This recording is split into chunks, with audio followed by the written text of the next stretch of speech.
Le drapeau sénégalais se dresse sur le Kangei à Dakar. La fin d'une ère pour l'armée française. Lors d'une cérémonie officielle, le général Pascal Yanni, commandant des forces françaises en Afrique, a rendu les clés de cette base historique ainsi que d'un bâtiment à l'aéroport international Blaise Diagne.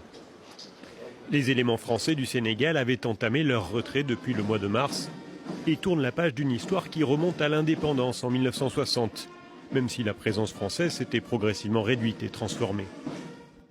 La cérémonie qui nous réunit ce jour marque un tournant important dans le riche et long parcours de la coopération militaire entre le Sénégal et la France.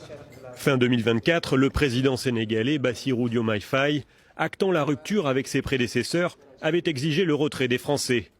L'indépendance du Sénégal ne pouvant s'accommoder selon lui d'une présence militaire étrangère.